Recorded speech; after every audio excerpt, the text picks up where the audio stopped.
நீங்கள் ரோஜா வளர்க்குறவங்களா இருந்தால் கண்டிப்பாக இந்த டிப்ஸை இந்த சீசனில் கடைபிடிக்கணும். வெயில் அதிகமாக இருக்குங்க. மழை வரும்னு சொல்கிறாங்க, ஆனால் மழை வரல. அனல் தான் அதிகமாக இருக்குது. இந்த அனல் நம்ம ரோஜா செடிகளுக்கு பாதிப்பை ஏற்படுத்தும்.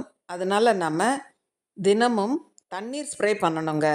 கண்டிப்பாக நீங்கள் காலையில் 7 மணிக்கு முன்னால் நீங்கள் தெளிக்கிற தண்ணியில் சில ஐஸ் க்யூப் போட்டு சில் வாட்டரை ஸ்ப்ரே பண்ணி விடுங்க.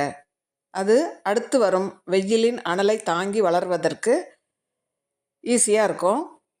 எந்த பாதிப்பும் ஏற்படுத்தாது.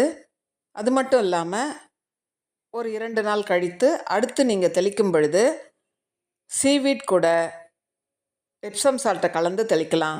சீவீட் 1 லிட்டர் தண்ணிக்கு 1 ml கலந்துக்கோங்க. அதோடையே எப்சம் சால்ட்டை 1 கிராம் கலந்துக்கோங்க 1 லிட்டர் தண்ணிக்கு. இந்த அளவில் நீங்கள் கலந்து செடி ஃபுல்லாக தெளித்து கொடுங்க. நல்ல ஒரு ஃப்ரெஷ்ஷாக இருக்கும்.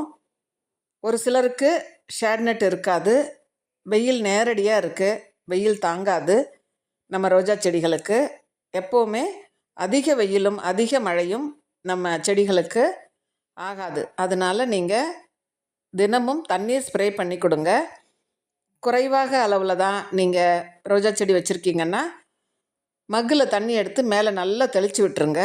அதுவே போதுமானது. ஆனால் கொஞ்சம் சில் வாட்டர் கொடுங்க, நல்லது. இந்த பராமரிப்பை நீங்கள் செய்யணும். அது மட்டும் இல்லாமல் மண்ணில் கெமிக்கல் உரத்தை இப்போ கொடுக்காதீங்க, அனல் அதிகமாக இருக்கிற நேரத்தில். அதனால் கம்போஸ்ட் அல்லது மண்புழு உரம், கடலை பிண்ணாக்கு கரைசல் இவற்றை மட்டுமே நீங்கள் அடிக்கடி கொடுங்க, மாற்றி மாற்றி கொடுங்க. நம்ம செடிகள் நல்லா இப்போ நீங்கள் பார்க்குற மாதிரி அழகாக இருக்கும். நானும் தினமும் தண்ணீர் ஸ்ப்ரே பண்ணுறேன், லிக்விட் ஃபெர்டிலைசர் கொடுக்குறேன், மண்புழு உரமும் கொடுத்துருக்குறேன். இப்படி அழகான ஆன்லைன் செடிகளும் இந்த சீசன்லேயே பூத்துருக்கு பாருங்கள். பேபி ரொமான்டிக்கா, DA35 இதெல்லாம் பூத்துருக்கு. இன்னும் மொட்டுக்கள் பூக்கட்டும் உங்களுக்கு வீடியோ கொடுக்குறேன். லெகர்ஃபீல்டு எவ்வளோ உயரம் வந்து பூத்துருக்கு பாருங்கள். வெயிலையும் தாங்கி பூக்குதுன்னா அதுக்கு நம்ம தொடர்ந்து பராமரிப்பு கொடுக்கணும். மண்ணை ரொம்ப காய விடாமல் தண்ணி கொடுக்கணும்.